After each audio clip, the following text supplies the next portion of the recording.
இதுக்குள்ளே அண்ணா போயிட்டார் பார்ப்போம். என்னம்மா இவ்வளோ போகக்கூடியமாக இருக்கும். இந்த இடத்துலலாம் பெரிய ஒரு பள்ளம், கிட்டத்தட்ட ஒரு 15 அடி 20 அடி. இப்போ இதுக்குள்ளே தான் நான் இப்போ போய் காட்ட போகிறேன். இதுக்கு என்ன பிரச்சனைன்னு மரத்துல எல்லாம் இந்த பெரிய ஓட்டைகள் இருக்குன்னு இதுலாம் பார்த்தீங்கன்னா இதில் இந்த செல்லுகள் விழுந்து அந்த துவக்கு ரவுண்ட். இப்போ நாங்கள் போய் கொண்டிருக்கோம் அந்த இடத்துக்கு. இதுக்குள்ள தாய் தமிழருக்கு வணக்கம். நாங்கள் இன்றைக்கு எங்கே நிற்கிறோம்னு பார்த்தீங்கன்னா முகமாலை பகுதியில் நிற்கிறோம். முகமாலையில் பார்த்தீங்கன்னா இது அநேகமாக ஒரு இராணுவத்தின் பிரதேசமாக விடுவிக்கப்பட்டிருக்கு. ஆனால் இது கனகாலம் விட்டுன்னு நினைக்கிறேன். இப்போ இந்த இடத்துல பார்த்தீங்கன்னா ஒரு பங்கர் இருக்குது. அதோட இந்த இடத்தையும் சுற்றி காட்ட தான் போகிறோம். கிட்டத்தட்ட இது ஒரு 4-5 பாதை இருக்கக்கூடிய பங்கர்ன்ற மாதிரி சொன்னது. ஆனால் நாங்கள் பார்த்தா 2 பாதை தான் இங்கே இருக்கக்கூடிய மாதிரி இருக்குது. இதோட பார்த்தீங்கன்னா அங்காலெல்லாம் பெரிய இடத்துக்குள்ள எல்லாம் பெரிய ஒரு 20 அடி ஆழம் வரக்கூடிய மாதிரி கிடங்கள் மாதிரிலாம் இருக்கக்கூடியதை பார்க்கக்கூடியதாக இருக்குது. அதை தான் இந்த சுற்றி காட்ட போகிறேன். இந்த அரசாங்கம் வந்ததுக்கு பிற்பாடு பார்த்தீங்கன்னா பல காணிகள் விடுவிக்கப்பட்டதாக பார்க்கக்கூடியதாக இருக்குது. இந்த வட்டாப்பாளைக்கு முன்னுக்கு, அதாவது ஒட்டி சுட்டானால முல்லைத்தீவு போகிற ரோட்டிலெல்லாம் அந்த முதல் சின்ன இராணுவ முகாம் விடுவிக்கப்பட்டதையும் பார்க்கக்கூடியதாக இருந்தது. இந்த அரசாங்கத்தால் மிகப்பெரிய நன்மையெல்லாம் நடந்து கொண்டு இருக்குது. இந்த விதத்தில் இந்த இராணுவ முகாம் விடுவிக்கப்பட்டிருக்கு என்று சொன்னதில் நாங்கள் ஆனால் பழைய முதலே விடுவிக்கப்பட்டிருக்கு. அதான் கூட உள்ளே காட்ட போகிறேன். உள்ளே போய் இந்த பங்கருக்குள்ள இப்போ என்ன இருக்குன்னு சொல்லி பார்ப்போம்.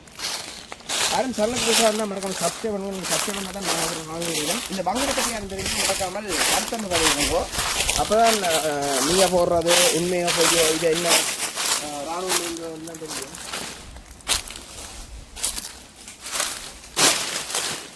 யாரும் இந்த இடத்துக்கு வந்திருந்தீங்கன்னா சொல்லுங்க. நீங்கள் எந்த காலப்பகுதியில் வந்தீங்களெல்லாம் சொல்லுங்கள் மறக்காமல். இப்போ நாங்கள் போய்கொண்டிருக்கோம் அந்த இடத்துக்கு. நாங்கள் போய்கொண்டிருக்க ரோட்டு பார்த்திங்கன்னா ஒரு மண் ரோட்டு. கன தூரம் போகணும் போல் நடக்குது. அதோட வெயிலும் கொளுத்தி எடுக்குது. இந்த பாதையால் தான் போகணும்.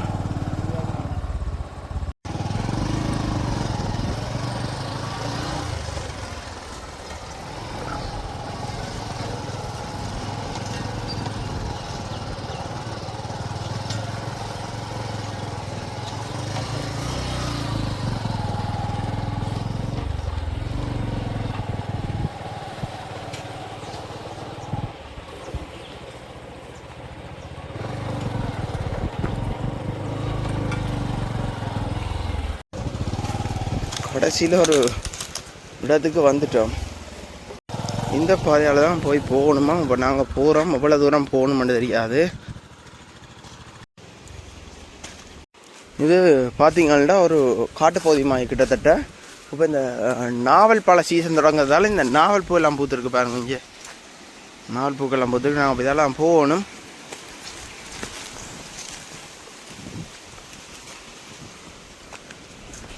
நல்லா காற்றடிக்குது. இது பார்த்திங்கன்னா ஒரு பெரிய ஒரு இடத்துல இருக்கிற மாதிரி கிடக்கு இந்த இராணுவ முகாம். இப்போ இந்த இராணுவ முகாம் விடுவிக்கப்பட்டிருக்குதா. அதைத்தான் நாங்கள் இப்போ காட்டுறது இது பார்த்திங்கன்னா மாமரங்கள் எல்லாம் நிற்கிறத நீங்கள் பார்க்கக்கூடியா இருக்குது.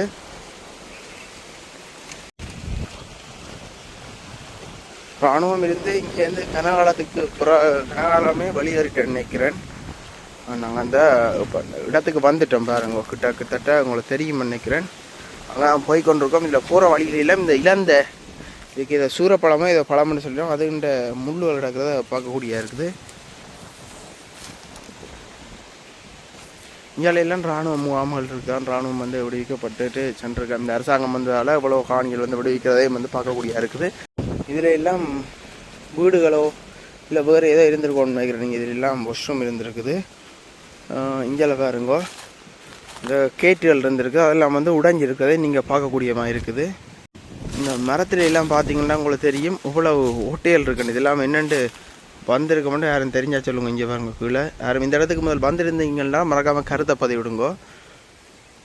இப்போ நீங்கள் பார்க்கக்கூடிய இடத்துல ஒரு பங்கர் ஒன்று இருக்குது. இந்த பங்கர் பார்த்தீங்கன்னா இராணுவத்தாலேயோ இல்லாட்டி வேறு யாராலையோ பயன்படுத்தப்பட்டதுண்டு தெரியலை. இந்த இடத்துல ஒரு பங்கர் இருக்க பார்க்கலாம். இதை தான் போய் உள்ள காட்ட போகிறோம். அதோட இது ஒரு பெரிய இடம் விடுவிக்கப்பட்டிருக்கதே நீங்கள் பார்க்கலாம். இது ஃபுல்லாக பார்த்திங்கன்னா மாமர காடு மாமர சோலை அப்படி தான் சொல்லக்கூடிய. இது ஃபுல்லாகவே மாமரங்களால் சூழப்பட்டிருக்கதை பார்க்கக்கூடியா இருக்குது. இப்போ நாங்கள் அந்த இடம் போய் காட்டுறோம் உங்களுக்கு பாருங்க.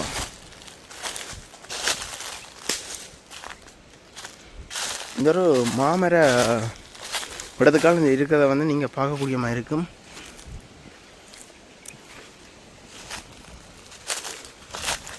இது வந்து ஒரு பெரிய கட்டு பங்கரம். இப்போ இதுக்குள்ளே தான் நான் இப்போ போய் காட்ட போகிறோம். இதுக்கு என்ன பிரச்சனைன்னு இந்த மாமேல கட்டுகள் இருக்குது, உள்ளே வந்து பாம்பு எல்லாம் நிற்கும் போலடாக்கு. அதான் அண்ணன் வந்து உள்ளே போகிறதுக்கு அவரே கொஞ்சம் பயப்பட்டு நிற்கிறார். இப்போ வேறையுமே பாதை இருக்குன்னு பார்க்கணும். சில 4-5 வாசல்கள் இருக்கும். இதில் இப்போ 2 வாசல்கள் இருக்கிறது தான் பார்க்கக்கூடிய. அங்காள பக்கங்கள் இங்கே வாசல் இருக்குன்னு தெரிஞ்சால் அதுக்கெல்லாம் போய் பார்க்கலாம். இதிலே இந்த மாங்காய் பூவில் எல்லாம் மெயின் வட்டி இருக்கணும்னு பார்த்தீங்கன்னா தேன் எடுக்கிறதுக்கு வந்து வட்டி வெளுத்திருக்கோம்னு நினைக்கிறேன். என்ன இதில் ஓட்டை இருக்குது. அதோட இங்கே பக்கம் பார்த்தாலே உங்களுக்கு தெரியும், இங்கே தேன் இருந்திருக்கு எடுத்திருக்கிறேன்.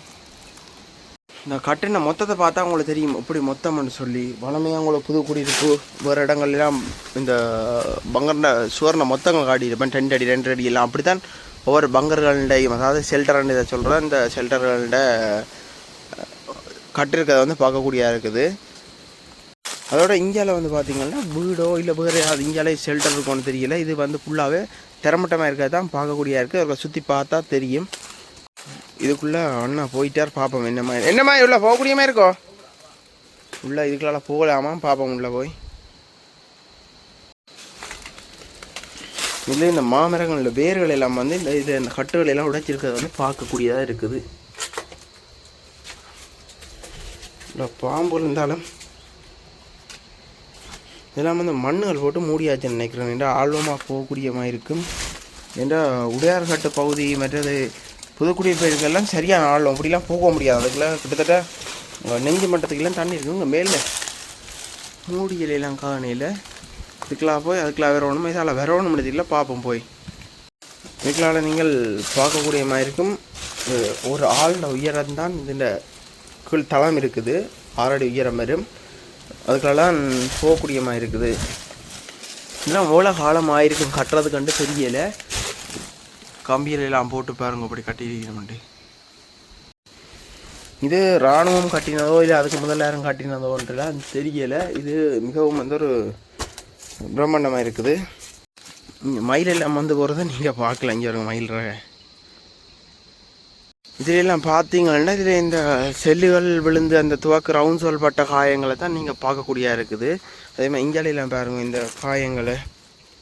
அதே மாதிரி இந்த மரங்கள்லேயும் வந்து அப்படியான காயங்கள்லாம் அதிகமாக இருக்குது நீங்கள் பார்ப்பீங்க.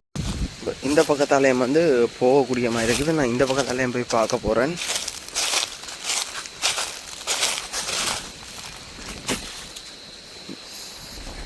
சூர மரமோ ஏதோ ஒரு மரம், அந்த மரத்தில் முள்ளு தான் போட்டு குத்துன்னு ஊற்றுது.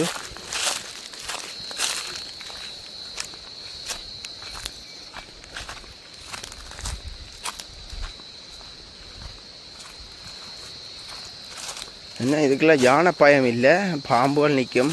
அதிகமாக இங்கே மயில்கள் நிற்கிறத வந்து பார்க்கலாம். இதுக்குள்ளே ஏதோ இருக்குது.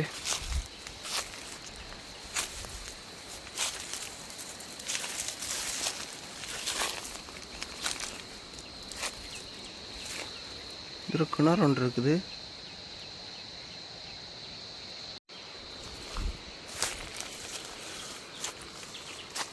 இந்தியாவில் வந்து போக முடியாத மாதிரி தெரியுது. ஏன்னாண்டா ஃபுல்லாக வந்து இந்த காஞ்சோண்டி மரம் மாதிரி ஒரு மரம் இருக்குது. பயமாக கிடக்குங்களை போகிறதுக்கு.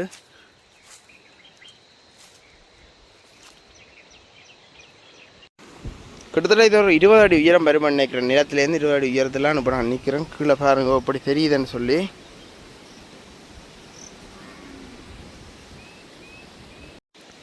இப்போ நான் இப்போ இந்த பங்கருக்கு மேலே நிற்கிறேன். இந்த மேலே இருக்கிறது எல்லாம் வந்து உடைஞ்சு இருக்கிற போலடாக்கு. எல்லாமே உடைஞ்சு பறந்துட்டு இல்லை உடைஞ்சிட்டு இல்லை வேலையில் நடந்து முடிக்கலையோ அது என்ன மையன்னு தெரியல. ஆனால் இதுலேயே மேலே கிடங்கள் எல்லாம் எடுத்திருக்கேன்.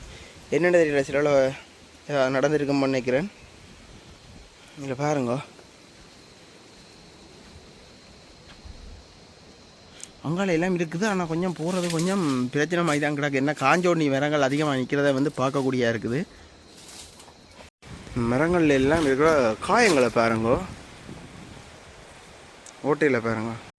எல்லா மரங்கள்லேயும் வந்து காயங்கள் இந்த ஓட்டைகள் இருக்கத்தான் பார்க்கக்கூடியதாக இருக்குது.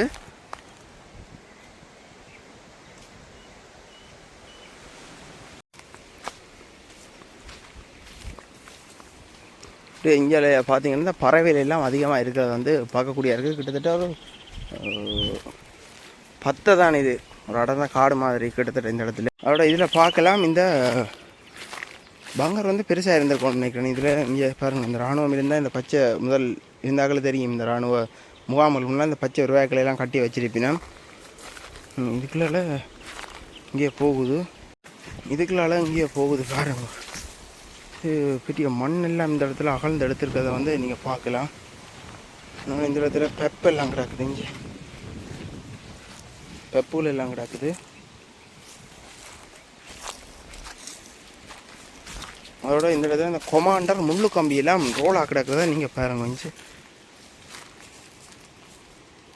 உங்காலையெல்லாம் அப்படியே அந்த முள்ளு கம்பியால் ரோல் கணக்கில் கிடக்குது இந்த இடத்துல.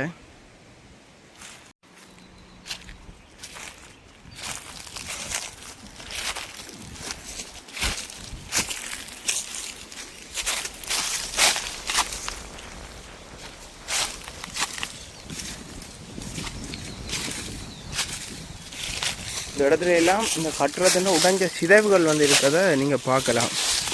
இதோட இந்த மரங்கள் எல்லாம் இங்கே தூக்கி வீசப்பட்டுருக்குது. இந்த இடத்துல பெரிய பப்புகள் இருக்குது. இதுக்கு கீழால் தண்ணிகள் வர போல் நினைக்கிறேன். இங்கேருந்து பார்த்தா அந்த கட்டடம் தெரியுது.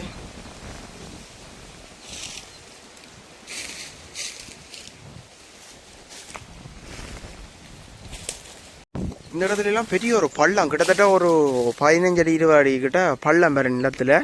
அது வந்து என்னென்னா பரவி இருக்கிறது தெரியல. இது யாரும் மண்ணுகள் அள்ளிச்சினோமோ இல்லை இதுக்கு எதாவது நடந்துச்சதோ என்னென்னு தெரியல. சில வேளை இந்த செல்லுகள் விழுந்து காயம், அந்த செல்லுகள் விழுந்து போன மண்ணுகளோட அடையாளங்களோ என்னென்னலாம் தெரியாமல் இருக்குது. இல்லை பங்கர் இதில் இருந்துச்சதோ கூட தெரியாது.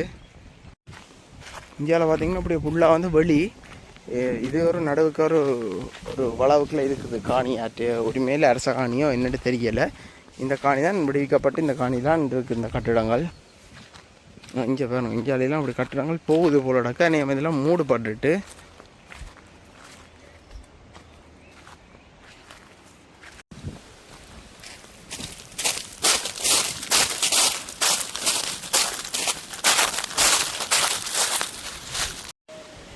இந்த தூணுகளை நீங்கள் பாருங்க இவ்வளவு காயங்கள் பட்டுருக்கண்டு. அதே மாதிரி பார்த்தீங்கன்னா இந்தியாவில் பக்கம் தூண்லேயும் அதே மாதிரி காயப்பட்டு தூணெல்லாம் தூக்கி எறிஞ்சிருக்கிறத தான் நீங்கள் பார்ப்பீங்க. அதே மாதிரி இந்த பாதையால் தான் வந்து இந்த இடத்துக்கு போகக்கூடிய மாதிரி இருந்திருக்கும்னு நினைக்கிறேன் முதல். அதுக்கு பிறகு வந்து பார்த்திங்கன்னா அதெல்லாம் எல்லாம் மாறி இருக்கும்னு நினைக்கிறேன். இந்த மரத்துல எல்லாம் இந்த பெரிய ஓட்டைகள் இருக்காண்டு பாருங்க.